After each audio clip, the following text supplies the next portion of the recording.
ಸಂತೋಷ್, ನಿನ್ನ ಪರೀಕ್ಷೆ ಚೆನ್ನಾಗಿ ತಾನೆ? ಅಶ್ವಿನಿ, ಅಡ್ವಾನ್ಸ್ ರಿಸಲ್ಟ್ ಹೇಳಿದೆ, ಡಿಸ್ಟಿಂಕ್ಷನ್ ಆಗುವುದಂತೂ ಗ್ಯಾರಂಟಿ. ಅಣ್ಣ,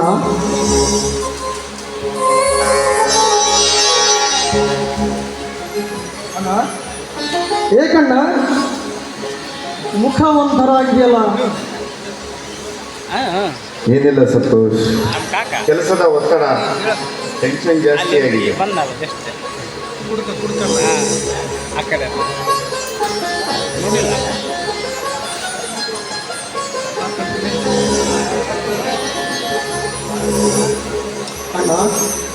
ದೊಡ್ಡ ಮಟ್ಟದಲ್ಲೊಂದು ಆಸ್ಪತ್ರೆ ಕಟ್ಟಿಸಿ ಜೀವನ್ ಜ್ಯೋತಿ ನರ್ಸಿಂಗ್ ಹೋಮ್ ಅಂತ ಹೆಸರಿಡಬೇಕೆನ್ನುವುದೇ ನನ್ನ ಆಸೆ ಅಣ್ಣ. ಹಾಗೆ ಮಾಡು ಸಂತೋಷ್, ನನ್ನ ಆಸೆಯೂ ಅದೇ. ರೋಗಿಗಳ ಸೇವೆ ಮಾಡುವ ಭಾಗ್ಯ ನಿನ್ನದಾಯಿತಲ್ಲ. ನಿಮ್ಮ ಸ್ಫೂರ್ತಿ ಪ್ರೋತ್ಸಾಹವೇ ನಾನು ಡಾಕ್ಟರ್ನಾಗಲು ಕಾರಣವನ್ನ. ಅತಿಯಮ್ಮ, ಅತಿಯಮ್ಮ, ಪ್ರಕಾಶ ಮಾಮ ಏನು ಹೇಳಿದಲ್ಲ? ಅದು ನಿನ್ನ ಮುದ್ದಿನ ಬಾನು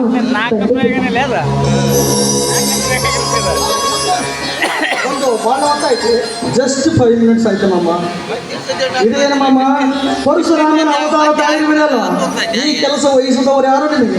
ಯಾರಿಗೆ ವಹಿಸಬೇಕು? ನಾನು ನಾನೇ ತಿಳಿದುಕೊಂಡ ನಿರ್ಧಾರ ಮಾಡಿದ ಕೈ ಮಾಡಿ.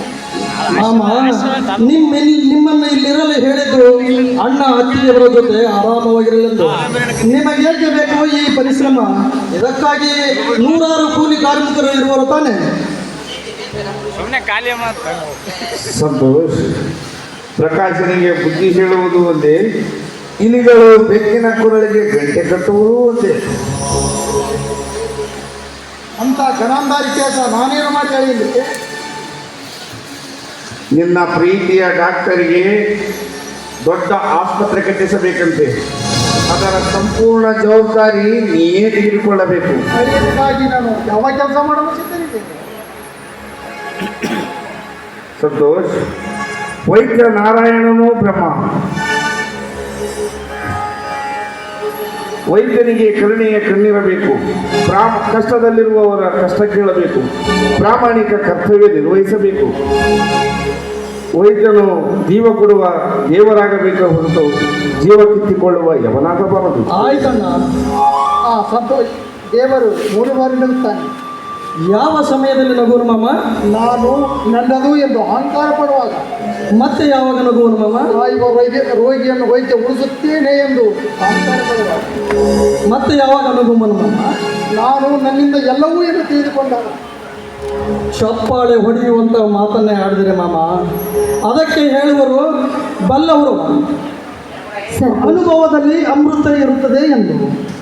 ಸಂತೋಷ್, ಅಣ್ಣ ತಂಗಿ ಇಬ್ಬರು ಮಹಾಬುದ್ಧಿವಂತರು.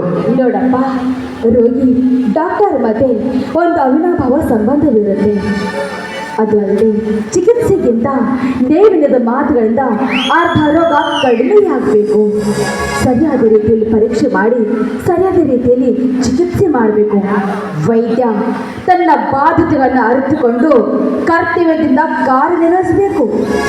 ಆಯ್ತಮ್ಮ ಅತ್ತಿಗೆಮ್ಮ, ನೀವು ಕೊಟ್ಟ ಸಲಹೆ, ನನ್ನ ಮೇಲಿಟ್ಟಿರುವ ಭರವಸೆ ನಾನು ಯಾವತ್ತೂ ಹುಸಿಗೊಳಿಸಲಾರೆ. ನನ್ನನ್ನು ನಂಬಿ ಅತ್ತಿಗೆಮ್ಮ. ಸಂತೋಷ್, ನಾನು ನಾಳೆ ಧರ್ಮಸ್ಥಳ ಮಂಜುನಾಥನ ದರ್ಶನಕ್ಕೆ ಹೋಗ್ತೀನಿ. ಹೋಗಿರುವ ಪ್ರಕಾಶ್, ಇದರಲ್ಲಿ ನಮ್ಮನ್ನು ಕೇಳುವ ಅವಶ್ಯಕತೆ ಏನಿದೆ? ನಡೆ, ಊಟ ಮಾಡೋಣ.